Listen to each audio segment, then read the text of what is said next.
PKKMB 2021 Program Studi Pendidikan Khusus FKIP ULM Day 1. Untuk hari pertama, ada materi yang berjudul pengenalan visi dan misi Prodi PKH. Apa sih visi dan misi itu? Visi itu adalah suatu rangkaian kata yang di dalamnya terdapat impian atau cita-cita dari suatu lembaga atau organisasi, atau bisa juga kita sebut tujuan masa depan dari organisasi tersebut. Sedangkan misi itu adalah suatu proses atau tahapan yang harus dilalui oleh organisasi tersebut untuk mencapai tujuannya, untuk mencapai visinya.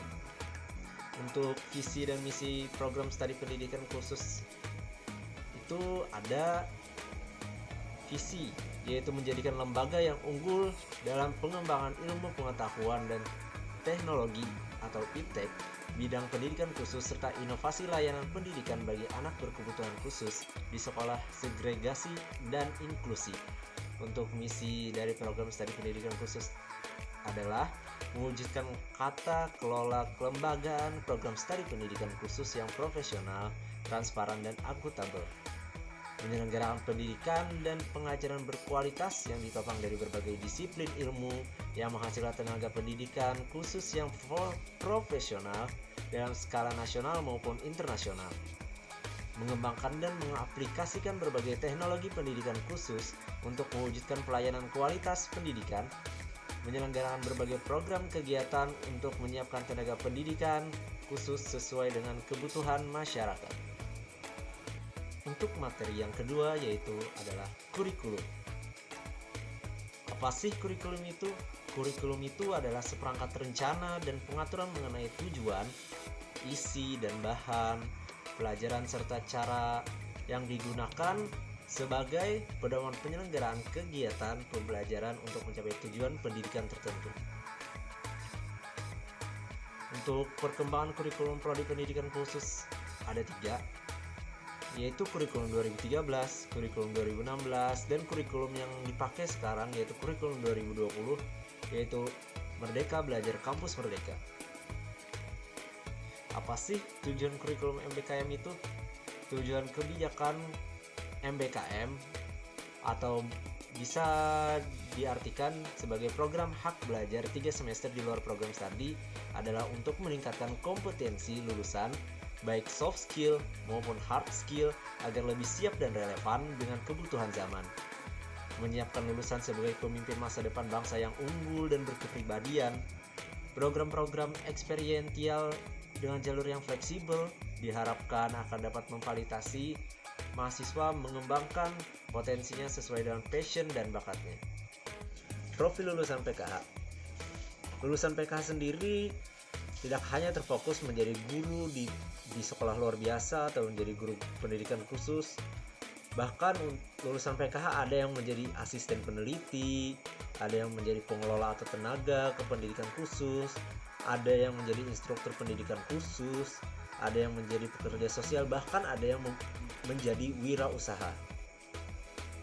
CPL. Apa sih CPL itu? CPL itu adalah capaian pembelajaran lulusan. Untuk CPL Prodi Pendidikan Khusus FKIP ULM sendiri, yang pertama yaitu bertakwa kepada Tuhan Yang Maha Esa dan mampu menunjukkan sikap yang religius. Yang kedua, bekerja sama dan memiliki kepekaan sosial serta kepedulian terhadap masyarakat dan lingkungan. Yang ketiga, menginternalisasi nilai, norma, dan nilai etika akademik. Yang keempat, mengenali peserta didik dengan kebutuhan khusus menggunakan berbagai teknik dan strategi. Yang kelima, menguasai prinsip-prinsip dan teori-teori pendidikan khusus untuk semua jenis kebutuhan khusus. Yang keenam, yaitu mampu mengembangkan kurikulum dan untuk layanan pendidikan khusus jalur formal, non-formal, dan jenjang prasekolah hingga pendidikan menengah. Yang ketujuh, menyusun deskripsi saintifik hasil kajian tersebut di atas bentuk skripsi, laporan tugas akhir, serta mengunggahnya dalam laman perguruan tinggi. Yang kedelapan, mampu menunjukkan kinerja mandiri, bermutu, dan terukur.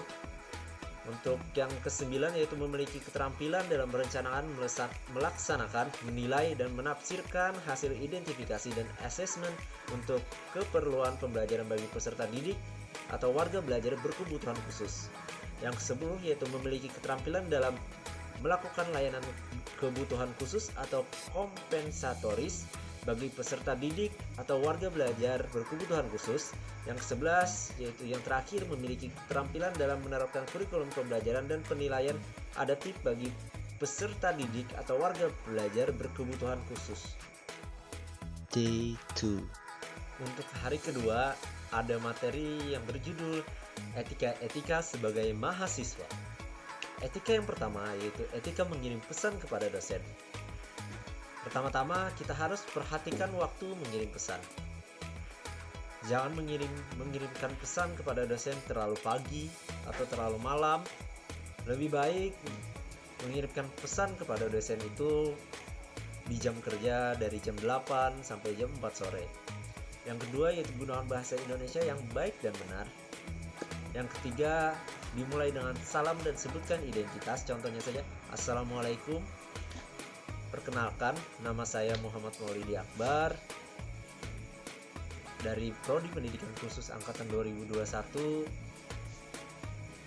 Untuk yang keempat, yaitu tuliskan keperluan dengan singkat dan jelas. Jangan panjang-panjang, jangan bertele-tele. Yang kelima, ucapkan maaf untuk menunjukkan kerendahan hati. Contohnya saja, maaf mengganggu waktunya Pak. Yang keenam yaitu akhiri dengan ucapan terima kasih dan salam. Etika menelpon dosen. Pertama-tama buatlah izin terlebih dahulu melalui pesan bahwa kita mau menelpon beliau. Yang kedua, ucapkan salam dan sebutkan identitas kita. Yang ketiga, menjelaskan keperluan dengan singkat dan jelas. Yang keempat yaitu ucapkan kata terima kasih. Untuk etika perkuliahan tatap muka, yang pertama-tama kita harus hadir tepat waktu, jangan terlambat. Yang kedua, kita harus memperhatikan penjelasan dosen, jangan teralihkan oleh sesuatu yang lain. Yang ketiga, jika kita bertanya atau berpendapat harus dengan kata-kata yang santun. Yang keempat yaitu kita harus menghargai pendapat teman-teman kita yang ada di kelas. Yang kelima, kita harus menggunakan handphone sewajarnya. Misalnya jika disuruh saja kita menggunakan handphone tersebut. Yang keenam, kita tidak boleh makan saat di dalam kelas. Yang kelima yaitu keluar kelas hanya jika ada keperluan mendesak. Contohnya saja seperti mau pipis atau yang lain. Etika berpakaian dan berhias. Pertama-tama kita harus berpakaian dengan sopan, menutup aurat dan rapi. Yang kedua, kita tidak diperbolehkan memakai kaos oblong maupun kaos ketat. Yang ketiga, bagi wanita tidak boleh memakai tata rias wajah yang agak berlebihan. Yang keempat yaitu rambut dan jilbab harus tertata rapi dan tidak berantakan. Etika masuk ke prodi. Pertama-tama kita harus perhatikan waktu. Kalau mau masuk ke prodi, jangan sampai ingin ke sana saat jam pulang. Lebih baiknya kita kalau ingin masuk ke prodi, kita harus di jam kerja dari jam 8 atau sampai jam 5. Yang kedua, harus mengucapkan salam. Yang ketiga, kita harus berpakaian rapi, jangan memakai sendal, celana pendek, kaos oblong. Yang keempat yaitu menyampaikan maksud kita dengan jelas. Yang keempat, ada materi yang berjudul pemanfaatan SIMARI. SIMARI, apa sih SIMARI itu? SIMARI itu adalah sistem informasi Universitas Lambung Mangkurat yang sudah terintegrasi. SIMARI dikembangkan dengan prinsip simpun, yaitu sistematis, informatif, mandiri, partisipatif, utuh, dan non-redundansi. SIMARI yang simpun, apa sih arti simpun? Kata simpun itu berasal dari bahasa Banjar yang artinya bertertata. Biar diharapkan SIMARI itu dapat mengelola sistem informasi ULM dengan efektif.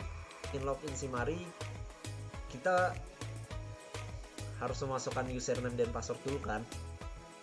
Untuk username tersebut kita menggunakan NIM mahasiswa kita. Untuk passwordnya sama seperti saat kita login Sirema, kecuali jika sudah dirubah di SIMARI tersebut. Dan catatan, kita harus selalu mengingat NIM dan password kita karena akan selalu terus digunakan sampai kita lulus. Saat kita sudah login, ada namanya portal mahasiswa. Dalam portal mahasiswa itu ada portal akademik.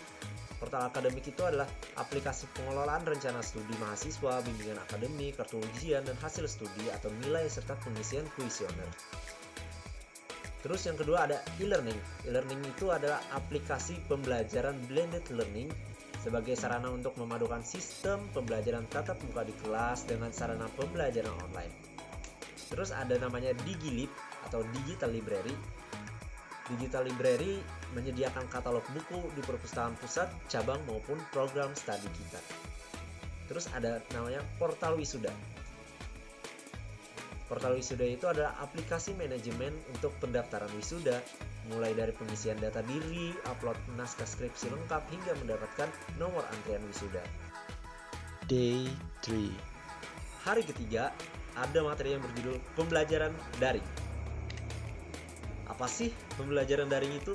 Pembelajaran daring itu adalah pengalaman belajar yang fleksibel dengan memanfaatkan TIK, teknik informasi komunikasi dan teknologi informasi dan komunikasi, dan dapat diakses kapan saja, di mana saja, oleh siapa saja, dan dapat dikomunikasikan dengan tatap muka. Contohnya saja seperti melalui Zoom atau Google Meet. Untuk aktivitas mahasiswa sendiri ada yang namanya learning. Learning itu adalah pembelajaran materi online berupa serangkaian kombinasi teks, visual, video, animasi, simulasi game, dan lain-lain secara online. Ada namanya deepening. Mahasiswa berpartisipasi aktif dalam forum diskusi online termasuk mengajukan isu diskusi dalam chatting maupun dalam room Zoom. Mahasiswa mengikuti video conference. Applying. Mahasiswa mengajarkan atau menyelesaikan tugas online baik individu maupun berkelompok. Ada namanya measuring. Mahasiswa mengerjakan tes atau kuis online sebagai alat evaluasi baik formatif maupun sumatif. Untuk media e-learning itu ada 4. Yang pertama yaitu Simari.